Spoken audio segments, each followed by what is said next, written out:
Friends, आज हम बात करेंगे ईरान और अमेरिका के बीच जो जंग के हालात बने हुए हैं उसके बारे में, और साथ ही बात करेंगे यूजीसी 2026 के जो नियम आए हैं उसके बारे में, और सेंसर 2027 के बारे में भी थोड़ी सी नज़र डालेंगे। सबसे पहले बात करते हैं ईरान अमेरिका के बीच जो हालात बने हुए हैं उनके बारे में। ये बहुत दिनों से चला आ रहा है कि ईरान और अमेरिका के बीच युद्ध जैसे हालात बने हुए हैं और कभी भी जंग हो सकती है। और इस टाइम अमेरिका ने ईरान को पूरी तरीके से घेर लिया है, हवा से भी, ज़मीन से भी। और उनका जो विमान वाहक पोत है, जो मैंने पिछली वीडियो में बताया था कि वो लगातार बढ़ रहा है, तो वो अब ओमानी खाड़ी में रुका हुआ है। अरब मुल्कों ने भी अपनी जगह देने से मना कर दिया है ईरान पर अटैक करने से। तो काफ़ी अमेरिका परेशान है इस मामले में कि वो अटैक नहीं कर पा रहा है। और ईरान के लिए अच्छी बात यह है कि अरब मुल्कों ने अटैक करने की जगह नहीं दी है। कतर में जो सबसे बड़ा एयरबेस सिस्टम जो यूएसए का है, वहाँ से भी अटैक कर सकता था, लेकिन कतर ने भी मना कर दिया है। और इसके पीछे वजह जो मैंने आपको पिछली वीडियो में बताई थी वो यही है कि एक ऑर्गेनाइजेशन बना है इस्लामी मुल्कों का, जिसमें सऊदी, टर्की, पाकिस्तान और बाकी अरेबियन कंट्रीज यानी गल्फ कंट्रीज हैं, जो इस बात पे चलेंगी। उनका मोटो ये होगा कि किसी एक मुल्क पे अटैक सब पे अटैक माना जाएगा, यानी किसी भी एक मुल्क पे अटैक, मेंबर मुल्क पे अटैक होता है तो वो सब पे अटैक माना जाएगा। और इसी बात को लेकर और इसी बात को आगे बढ़ाते हुए उनको जगह नहीं दी है अमेरिका को ईरान पर अटैक करने के लिए। तो ये एक अच्छी बात है ईरान के लिए भी। और इस्लामी मुल्क एक हुए हैं और ईरान का साथ यहाँ पर दे रहे हैं, और ट्रम्प लगातार कोशिश कर रहे हैं कि ईरान पर अटैक करें और उनको जगह मिल जाए, ताकि वो हर तरफ से ईरान की घेराबंदी कर दें, ताकि ईरान कहीं भागने ना। ईरान को साथ मिला है इस्लामी मुल्कों का, तो वो उसको ताकत मिली है, उसको सपोर्ट तो मिली है। जब ये सब मुल्क साथ दे रहे हैं तो अच्छी बात है। और अमेरिका अटैक नहीं कर पा रहा है और ट्रम्प बहुत छटपटा रहे हैं अटैक करने के लिए। तो अभी फिलहाल देखिए अब क्या होता है।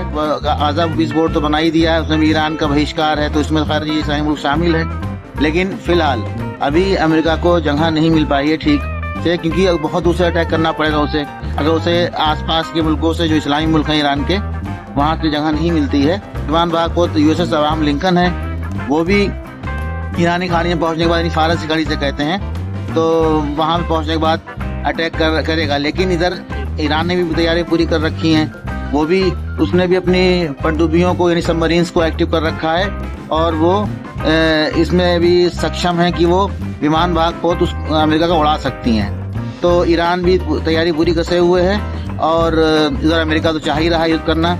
और लेकिन अच्छी बात यही है ईरान के लिए कि इस्लामी मुल्क सपोर्ट कर रहे हैं उसकी, और वो अकेला नहीं है, क्योंकि अकेला पड़ेगा तो उसका हाल भी 90 के सद्दाम हुसैन जैसा वाला हो जाता।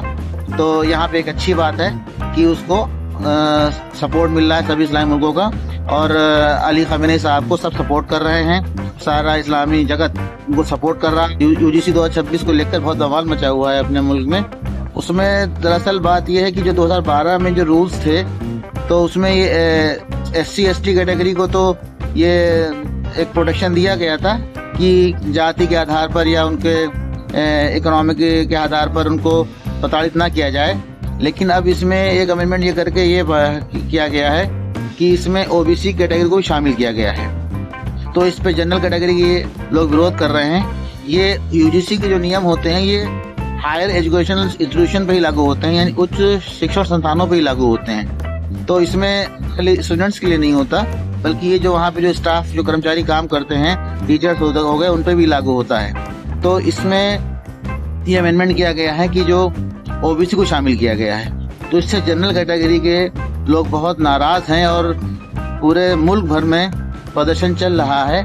और इसमें क्योंकि ये बीजेपी रूल लाई है, तो बीजेपी के लोग भी बीजेपी के खिलाफ प्रदर्शन यहाँ पे कर रहे हैं। और इसमें रूल में ये है कि जाति के आधार पर, लिंग के आधार पर, धर्म के आधार पर, या उसके सामाजिक स्टेटस के आधार पर, जाति के आधार पर, लिंग के आधार पर, और उसके सामाजिक जो उसका स्टेटस है उसके आधार पर, और जो है वो धर्म के आधार पर भेदभाव जो किया जाता है उसके खिलाफ एक एक्ट बनाया गया है।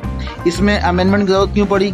इसमें अमेंडमेंट की जरूरत इसलिए पड़ी क्योंकि जो 2012 में रूल बना था, उसके बाद जो इसकी समीक्षा की गई 12 साल बाद, उसमें यह पाया गया कि इधर जो हाल के दिनों में काफ़ी चीज़ें बढ़ी हैं, ये जो भेदभाव की चीज़ें बढ़ी हैं, तो लगभग दुगनी हो गई। जो करीब बताते हैं कि जो शिकायतें 250 आई थी 350 लगभग हो गई। तो इसी को लेकर सुप्रीम कोर्ट के जजेस की एक पीठ बनी, एक बेंच बनी। उसमें इस टाइम जो CJI हैं सूर्यकांत जी वो भी थे और बाकी जज साहब वो भी थे। तो इनकी पीठ ने ये फैसला दिया कि इसमें अमेंडमेंट किया जाए और इसमें क्योंकि सुधार की गुंजाइश बहुत है, क्योंकि भेदभाव रुक नहीं रहा है और OBC के खिलाफ भी भेदभाव हो रहा है और 12 साल बाद भी ये स्थिति बनी हुई है। तो इसमें अमेंडमेंट करके इसको सुधारा जाए, तो इसमें OBC को शामिल किया गया। लेकिन ये बात जनरल कैटेगरी वाले हजम नहीं कर पा रहे हैं और उनको बहुत दिक्कत हो रही है, क्योंकि हमारे साथ ही भेदभाव क्यों हो रहा है कि खाली हम ही बचते हैं और तो कोई बचता नहीं है। 80% आबादी इसमें आ गई। लेकिन यहाँ पर थोड़ी देखने वाली बात यह भी है कि इसमें सिर्फ जाति की बात नहीं है, यहाँ लिंग आधार भी भेद है और धर्म आधार भी भेद है। लिंग आधार भेद यानी कि अगर किसी महिला खिलाफ की जनरल महिला खिलाफ अगर कुछ होता है तो वो भी शिकायत कर सकती है। और कोई अगर दिव्यांग है यानी कोई हैंडीकैप्ड है तो वो शिकायत कर सकता है अगर उसके खिलाफ कुछ गलत होता है, या कोई जो सामाजिक रूप से नीचे तबके के हैं, इकोनॉमिकल कमजोर लोग हैं, तो वो भी शिकायत कर सकते हैं। तो इसमें खाली जाति की बात नहीं है, लेकिन फिलहाल इस पे बहुत ही घमासान मचा हुआ है और इस एक्ट को वापस लेने की बात की जा रही है कि इसको वापस लिया जाए। तो इसमें BJP के ही लोग ज्यादा खिलाफ है, क्योंकि BJP ही ने रूल बनाया है और इसकी सिफारिश की थी दिग्विजय सिंह ने। 2027 यानी संसद 2027 की ये 2 चरणों में होगी और ये मैंने इस पर भी एक वीडियो बनाई है, आप देख सकते हैं। एक शॉर्ट वीडियो मेरी है जो आप इस पर देख सकते हैं। इसमें भी 33 सवाल पहले चरण में पूछे जाएंगे। तो 33 सवाल तो पूछे जाएंगे, लेकिन एक जाति वाला जो कॉलम है जो वो नेक्स्ट चरण में पूछा जाएगा। नेक्स्ट चरण में पूछा जाएगा कि पहले चरण में ही सारा कुछ पूछ लेते।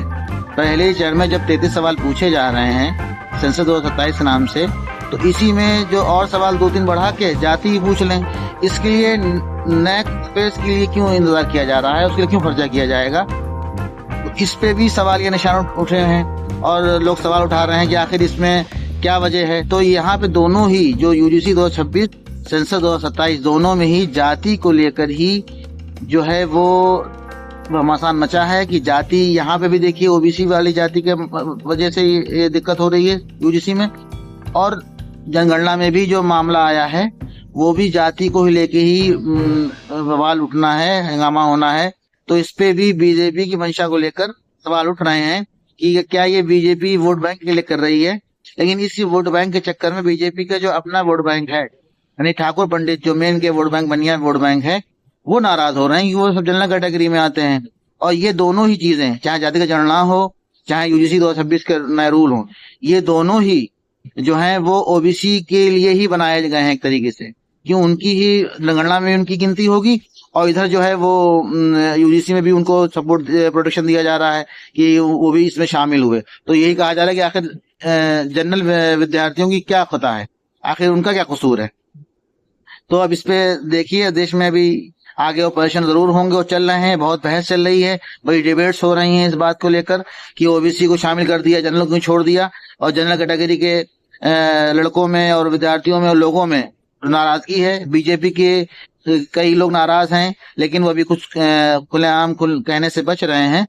लेकिन फिलहाल अभी अब देखिए क्या होता है और जनगणना जब भी आने दीजिए तो इसमें भी क्या कोई चेंज हम पाते हैं ये देखेंगे, और साथ ही ये भी देखेंगे कि क्या UGC 2026 के रूल्स में कुछ हम लोग को चेंज देखने को मिलता है कि नहीं मिलता है। तो इसी उम्मीद के साथ मैं आपसे विदा लेता हूँ। मेरे चैनल को सब्सक्राइब करें, इस वीडियो को ज्यादा शेयर करें, लाइक करें। Thank you.